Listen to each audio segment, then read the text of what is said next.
حضرت امام حسین اور حضرت امام حسن آپ کو یہ نصیحت کی جا رہی ہے کہ بیٹا اگر تمہارے سامنے دین اور دنیا دونوں آ جائے نا تو دنیا چھوڑ دینا، دین پکڑ لینا۔ تو یہ امت کے سبق کے لیے تھا۔ حضرت امام حسن علیہ مقام آپ نے سوال کیا کہ حضور دین کیوں پکڑ لوں، دنیا کیوں چھوڑ دوں؟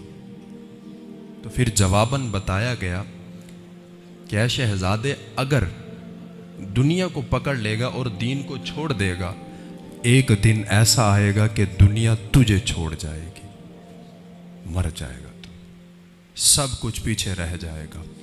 اگر تیرے سامنے دین اور دنیا دونوں آ جائے اور تو دین کو پکڑ لے گا تو دین دنیا میں بھی کام دے گا، قبر میں بھی کام دے گا، حشر میں بھی کام دے گا، برزخ میں بھی کام دے گا، پل صراط پر بھی کام دے گا، جنت کا داخلہ دلوا کے آئے گا اگر دین کو پکڑو گے تو۔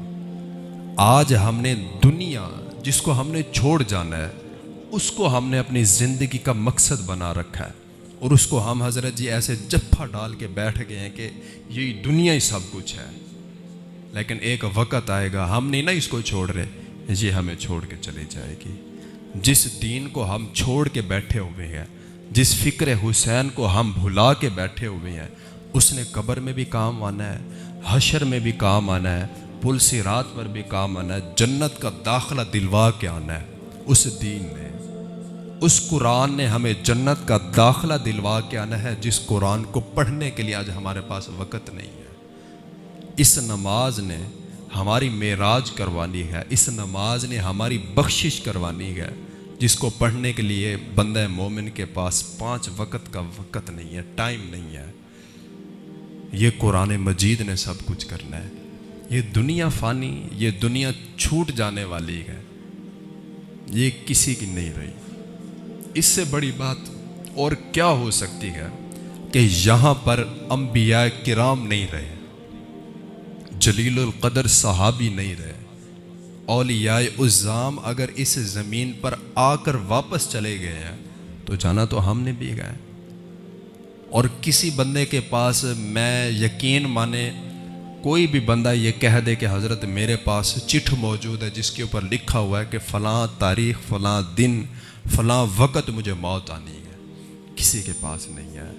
جب ہر چیز کا علم ہے، جب ہر چیز کا پتہ ہے، اس کے باوجود بھی غفلت، یہ پھر ہم احمقانہ طریقے سے اپنی زندگی گزار رہے ہیں۔ فکر حسین یہ نہیں ہے، ذکر حسین یہ نہیں ہے۔ امام حسین کو ماننے والے ہو تو 5 وقت کے نمازی ہو جاؤ، امام حسین کو ماننے والے ہو تو قرآن مجید کے حافظ نہ صحیح روز قرآن مجید کی تلاوت کرنے والے ہو جاؤ۔ اگر امام حسین کو ماننے والے ہو، زیادہ نہ صحیح ہر روز کم از کم کسی ایک ضرورت مند کی ضرورت کو پورا کرو اور پوشیدہ طریقے سے کرو۔ امام حسن علی مقام جب آپ کو غسل دیا جانے لگا نا تو آپ کے جب کرتہ مبارک کو اتارا گیا تو آپ کے پیچھے جو کمر تھی نا اس کے اوپر نشان تھے، تو لوگوں نے بڑی باتیں کرنا شروع کر دی، یہ تو شہزادے تھے، یہ کیا چکر ہے؟